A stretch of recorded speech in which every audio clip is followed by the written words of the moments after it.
اتنا غرور آ گیا اور اتنی سرکشی پہ اتر آیا کہ سب کچھ دینے والے کے مقابلے میں انا ربکم الاعلی کا اعلان کر بیٹھا۔ اللہ اسی طرح سے نمرود کو بھی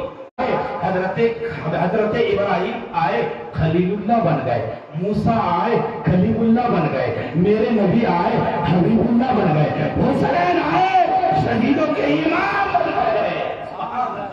حسین آئے شہیدوں کے امام بن گئے۔ لیکن پیارے دوستو، فرعون مر گیا، مصریوں کا رب ختم ہو گیا، نمرود مر گیا، اس وقت کے رومیوں کا خدا مر گیا، ابو جہل قتل ہوا، عرب کا غرور ختم ہو گیا، اسی طرح سے یزید مرا،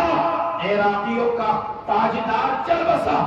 لیکن پیارے دوستو، فرعون کے مرنے پر نہ تو مصریوں نے رویا ہے، نمرود کے مٹنے پر نہ تو رومیوں نے آنسو بہایا ہے، اسی طرح سے ابو جہل کے مرنے پر نہ تو مکے والوں نے ماتم کیا ہے، یزید کے مرنے پر نہ تو عراقیوں نے گریہ بساری کی ہے، حتیٰ کہ دریائے نیل میں ڈوبنے والا فرعون کی موت پر نہ کوئی رویا اور نہ کوئی روئے گا۔ لیکن نہر فرات کے کنارے شہید ہونے والے آقا امام حسین کی شہادت پر دنیا رو رہی ہے، افغانستان والے رو رہے ہیں، پاکستان والے چیخ رہے ہیں، ایران والے تڑپ رہے ہیں، آہو پتا کر رہے ہیں، افغانستان والے کے کلیجے تھک رہے ہیں، ایران والوں کا دل تڑپ رہا ہے، ہمارے اور آپ کے دل تڑپ رہے ہیں۔ پیارے دوستو، کیا مطلب؟ حسین اور وہ دشمنان رسول آئے پر کوئی رونے والا نہیں، حسین آئے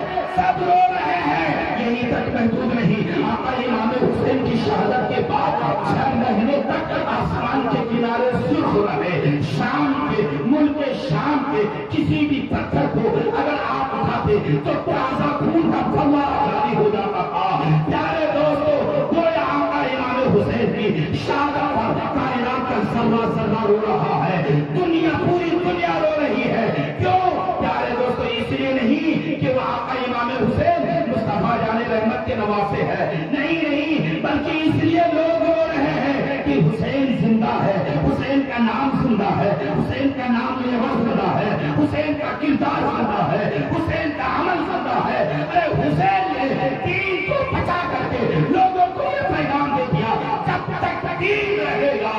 حضرت امام حسین کا نام رہے گا،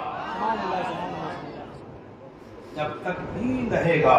تب تک حسین کا نام رہے گا۔ درود پاک پڑھ لو، اللہم صلی علی سیدنا